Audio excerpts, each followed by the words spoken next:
ओम नमः शिवाय। दोस्तों, हर हर महादेव। आज की वीडियो में सिंह राशि के जातकों का वर्ष 2024 वार्षिक राशिफल की संपूर्ण और सटीक जानकारी आपको मिलने वाली है। वीडियो में अंत तक जरूर बने रहिए। सबसे पहले आपको नव वर्ष की बहुत बहुत शुभकामनाएं। नया साल आपके लिए मंगलमय हो और भगवान भोलेनाथ आप सबकी नव वर्ष में मनोकामनाएं पूर्ण करें। यह राशिफल आपकी जन्म की राशि चंद्र राशि पर आधारित है। आकाश में खगोलीय घटनाएं घटित होती रहती हैं जिनका हमारी राशियों पर कुछ न कुछ प्रभाव पड़ता रहता है। राशि चक्र में 12 राशियां होती हैं। आज सिंह राशि के बारे में संपूर्ण सटीक जानकारी, आपका स्वास्थ्य कैसा रहेगा, आपका भाग्य, करियर, प्रेम प्यार, दाम्पत्य जीवन, इन सब के बारे में संपूर्ण सटीक जानकारी मिलने वाली है। यदि चैनल पर पहली बार आए हैं तो चैनल को लाइक कीजिए, शेयर कीजिए, सब्सक्राइब कीजिए, साथ में बेल आइकन अवश्य प्रेस कर दें जिससे कि आने वाली वीडियोज़ की नोटिफिकेशन आपके ठीक समय पर मिलती रहे। सिंह राशि से नवग्रह की स्थिति इस प्रकार रहेगी। जनवरी के महीने में द्वितीय भाव में केतु रहेंगे, चतुर्थ भाव में बुध और शुक्र विराजमान रहेंगे, पंचम भाव में मंगल और सूर्य, सप्तम भाव में शनिदेव, अष्टम भाव में राहु और नवम भाव में देवगुरु बृहस्पति विराजमान रहेंगे।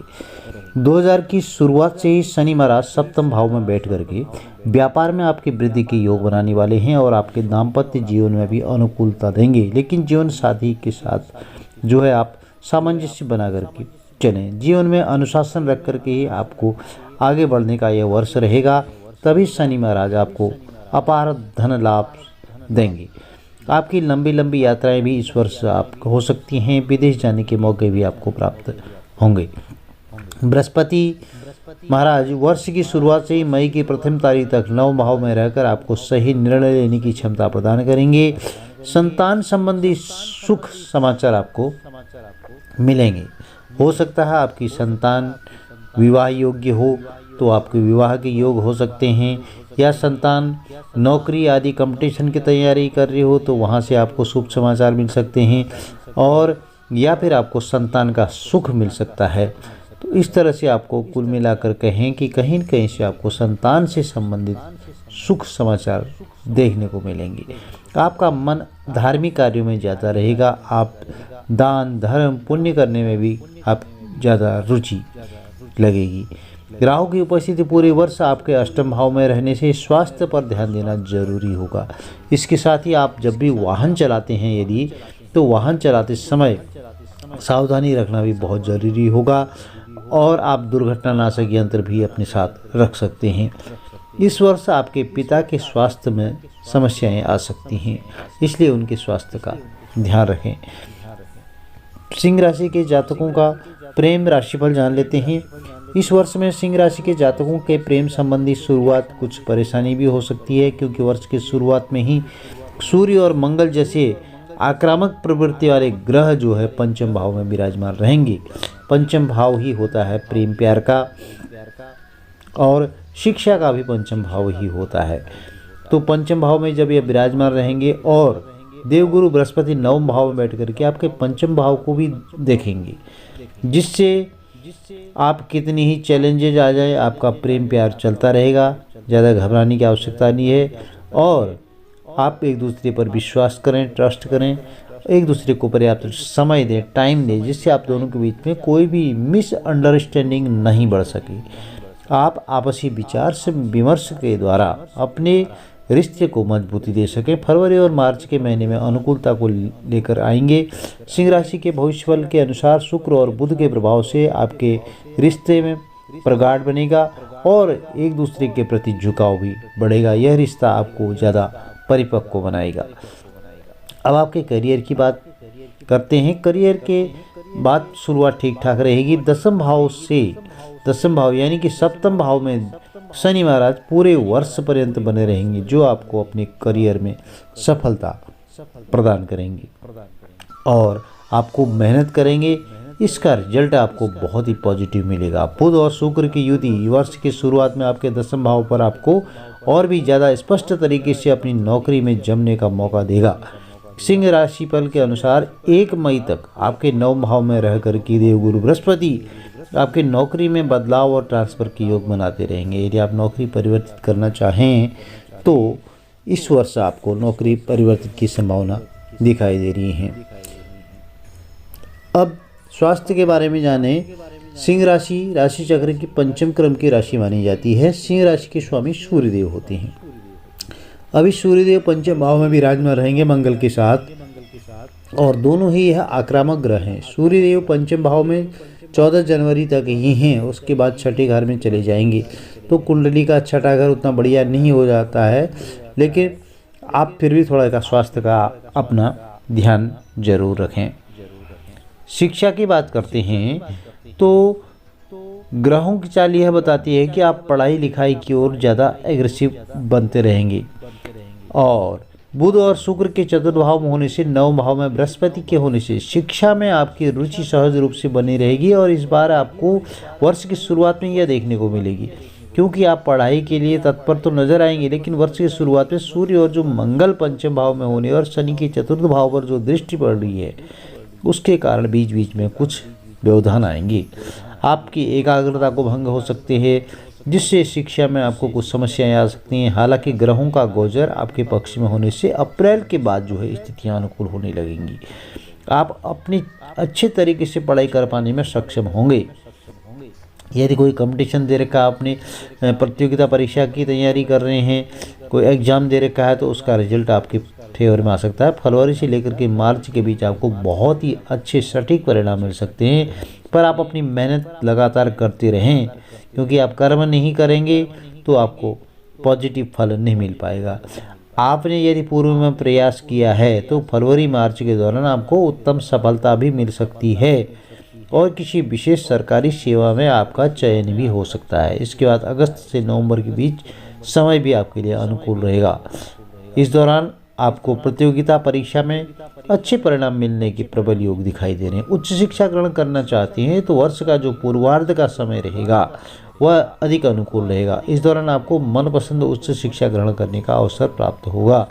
यदि आपकी रुचि विदेश जाकर पढ़ने में है तो उसमें कुछ विलंब हो सकता है, लेकिन वह इच्छा भी आपकी वर्ष 2024 में अवश्य पूर्ण होने वाली है। अगस्त के बाद आपको विदेश जाकर पढ़ने का मौका भी मिल सकता है। और करियर की बात करते हैं तो दसम भाव यानी कि ये करियर में आपका दिखाया जा रहा है तो अच्छा है, ठीक है, पर आप मेहनत जिस पे भी काम करते हैं, जहाँ पर भी चाहिए, आप सरकारी क्षेत्र में कार्यरत हैं या व्यापार में कार्यरत हैं, कहीं पर भी हैं, तो आप अपना मन लगा करके अपना सर्वस्व उस कार्य में सौंप दें, न्यौछावर कर दें। आपको चाहे व्यापार करते हों चाहे नौकरी करते हों, आपको लाभ अवश्य मिलेगा। और ग्रहों की दशा आपके पक्ष में पूर्ण रूप से नजर आ रही है। भले ही आपके पास धन आने के मार्ग नहीं बन रहे हैं, लेकिन आर्थिक रूप से आपके खर्च भी उसी रूप से चलते रहेंगे। आप जिस तरह से कमाएंगे खर्चा वैसे होगा। अब पारिवारिक राशिफल की बात करते हैं। एक तरफ केतु आपके दूसरे भाव में रह करके पारिवारिक समस्याओं को, छोटी मोटी समस्याओं को जन्म देंगे और आपसी सामंजस्य का अभाव दिखाई दे रहा है। वहीं दूसरी तरफ शुक्र और जो बुध आपके चतुर्थ भाव में रह करके पारिवारिक सुख सुविधाओं में बढ़ोतरी करेंगे। परिवार का आपको पूर्ण सहयोग प्राप्त होगा। घर में सुख शांति बनी रहेगी और घर की सुख शांति पारिवारिक सुख सुविधाओं में बढ़ोतरी करेंगे। आप परिवार का सहयोग आपको पूर्ण रूप से मिलने वाला है। घर में पूर्ण रूप से सुख शांति रहेगी। और वर्ष के मध्य में 1 मई को लगभग देवगुरु बृहस्पति आपके 10वें भाव में प्रवेश करेंगे, तो वहां से आपके द्वितीय भाव और आपके चतुर्थ भाव पर विशेष रूप से दृष्टि के कारण आपके पारिवारिक जीवन में सुख और शांति का समावेश होगा।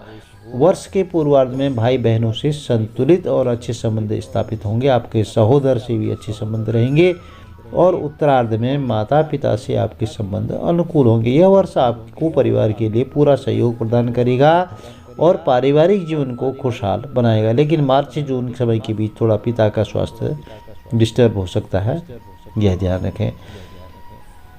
1 मई तक आपके 9 भाव में देवगुरु बृहस्पति रहेंगे। वहां से आपके प्रथम भाव और पंचम भाव पर भी दृष्टि डालेंगे। इसका परिणाम स्वरूप आपको एक आज्ञाकारी और अच्छी संतान की प्राप्ति होने के भी योग दिखाई दे रहे हैं। संतान सुख का योग, इससे आपके जीवन में खुशियों का समावेश होगा। यदि दूसरी तरफ कहेंगे, यदि आप पहले से ही संतान वाले हैं तो वर्ष की शुरुआत थोड़ी सी कमज़ोर रहेगी। इस अवधि में सूर्य और मंगल जो पंचम भाव में उपस्थित हैं, आपकी संतान के स्वभाव में थोड़ा सा उग्रता भी हो सकती है। उनको साधना थोड़ा आपको लिए मुश्किल हो पाएगा। ये आपकी बातें कम सुनाएंगे और अपनी चलाने की कोशिश करेंगे, लेकिन फरवरी और मार्च में उनके मन में प्रेम की भावना अपने आप डेवलप होने लग जाएगी। वे आपको पूरा मान सम्मान देंगे, आपके प्रति सहानुभूति रखेंगे। अप्रैल से अगस्त के बीच का समय थोड़ा सा मध्यम रहने वाला है। अब सिंह राशि के जातकों की बात करते हैं वर्ष 2024 में, तो आपको जो है यदि विवाह नहीं हुआ है, अविवाहित हैं जो जातक, उनके लिए पूरे वर्ष आपके सप्तम भाव में शनि अपनी ही राशि में विराजमान रहेंगे। यदि शनिदेव अपनी राशि में होते हैं, उच्च के होते हैं, अच्छे पोजीशन में होते हैं, तो उस व्यक्ति के वारे न्यारे भी कर देते हैं, क्योंकि शनिदेव को कर्म फल प्रदाता कहा जाता है और न्यायाधीश के नाम से जाने जाते हैं। तो आपके सप्तम भाव में हैं और पूरे वर्ष इसी में रहेंगे। तो यह बहुत अच्छा समय है। जीवन साथी और अपने विचारों में दृढ़ होंगे। वह जो करेंगे उसे आप पूरी मजबूती से करने की कोशिश करेंगे। हालांकि अष्टम भाव में राहु भी है, तो इससे आपके ससुराल पक्ष से कुछ सहयोग भी प्रदान हो सकता है, आ सकता है, लेकिन कई मामलों में ससुराल के पक्ष के लोग जो कहेंगे उसे आप पूरा नहीं कर पाएंगे, तो उन्हें थोड़ा सा अशुभ भी लग सकता है। तो कुल मिलाकर कहें कि यह ठीक है विवाह के लिए। जो जातक इस बार विवाह करना चाहते हैं, दाम्पत्य जीवन में बदलना चाहते हैं, तो यह समय अच्छा है। आप दाम्पत्य जीवन आपका खुशियों से भरा रहेगा और जो विवाह योग्य हैं उनको विवाह की भी आपको सुख समाचार, शुभ समाचार मिल सकते हैं। यदि आप व्यापारी हैं तो यह बहुत अच्छा रहने वाला है आपके लिए। सप्तम भाव के स्वामी शनि पूरे वर्ष सप्तम भाव में रहेंगे और आपके दीर्घकालीन लाभ के योग बन रहे हैं। आपका व्यापार में बहुत विस्तार होने वाला है, लेकिन थोड़ा धीरे धीरे होगा। आप सोचेंगे कि एकदम से मालामाल हो जाएं, तो यह संभव नहीं है। शनि महाराज जो भी कुछ देंगे आपको आराम से देंगे। शनि देंगे, उनका नाम ही शनि है, तो शनि देते रहते हैं। धीरे धीरे देंगे, लेकिन पक्का काम देंगे। आपको व्यापार में वर्ष के अंत तक उन्नति आपको देखने को मिलेगी। जैसे पिछले वर्षों में हुआ था, उससे आपको कई गुना ज़्यादा लाभ मिलने वाला है। आपका व्यापार भी उन्नति पकड़ता जाएगा, लेकिन अष्टम भाव में राहु भी मौजूद है, तो इससे आपको थोड़ा सा सावधान भी रहना पड़ेगा। एक स्ट्रेटजी बना करके चलना पड़ेगा मार्केट में कि आपके कॉम्पिटिटर क्या कर रहे हैं, क्योंकि मार्केट में कंपटीशन बहुत है। तो आप इसको सोच विचार करके अपने व्यापार को आगे बढ़ाएं, पर लाभ जरूर मिलेगा। वर्ष का पूर्वार्ध थोड़ा बहुत कमज़ोर भी हो सकता है, पर घबराने की आवश्यकता नहीं है। अपनी वाणी संयमित रखें, क्योंकि व्यापार में वाणी में सरस्वती का वास होना बहुत ज़रूरी है। जिसकी वाणी में सरस्वती का वास होता है, उसके अपने आप कार्य बिगड़ते हुए कार्य भी बनते चले जाते हैं, उन्हें कोई व्यवधान नहीं होता है। इसलिए आप वाणी संयमित रखें। व्यावसायिक यदि पार्टनरशिप में व्यवसाय है, तो आप थोड़ा सा एक दूसरे पर सामंजस्य बना करके चलें, विश्वास करके चलें, अन्यथा आपके व्यावसायिक साझेदार से संबंध भी खराब हो सकते हैं। लेकिन अगर आप इस समय में समस्याओं को समाधान करने में कामयाब रहते हैं, तो वर्ष पर्यंत आपका व्यापार उन्नति करेगा। विशेष तौर पर जुलाई से अक्टूबर के बीच में आपको अपने व्यापार में विशेष उन्नति हासिल होगी। कुछ महत्वपूर्ण बदलाव के साथ आपका व्यापार जरूर उन्नति करेगा। धन के मामले में बात करें तो आर्थिक रूप से यह देखा जाए, यह वर्ष उतार चढ़ाव वाला रहने वाला है, क्योंकि राहु आपके अष्टम भाव में विराजमान हैं, जिसके परिणाम स्वरूप खर्चों में तो बेतहाशा बढ़ोतरी होगी और आमदनी भी होने वाली है। तो आमदनी होगी, खर्चे भी बढ़ेंगे। वर्ष की शुरुआत में 1 महीने तक देवगुरु बृहस्पति नवम भाव में बैठे रहेंगे, जो आपको सही निर्णय लेने में मदद करेंगे। लेकिन बृहस्पति के ऊपर शनि की दृष्टि भी होगी। इसके परिणाम स्वरूप आप तीर्थाटन पर भी जा सकते हैं, लंबी लंबी यात्राएं करेंगे और आप धार्मिक यात्राएं करेंगे। आपको समाज में मान सम्मान, पद प्रतिष्ठा भी मिल सकती है। तो प्रिय भक्तजनों, यह सिंह राशि के जातकों का वार्षिक राशिफल 2024 की संपूर्ण और सटीक जानकारी थी। और यदि आपको वीडियो में दी गई जानकारी लाभप्रद रहती है तो चैनल को लाइक कीजिए, शेयर कीजिए, सब्सक्राइब कीजिए, साथ में बेल आइकन अवश्य प्रेस कर दीजिए, जिससे कि आने वाली वीडियोज़ की नोटिफिकेशन आपको ठीक समय पर मिलती रहे। कुछ रेमेडीज हैं, उपाय हैं, यदि आप इनको फॉलो करते हैं, इनका पालन करते हैं तो आपके घर में सदैव सुख समृद्धि बरकत बनी रहेगी।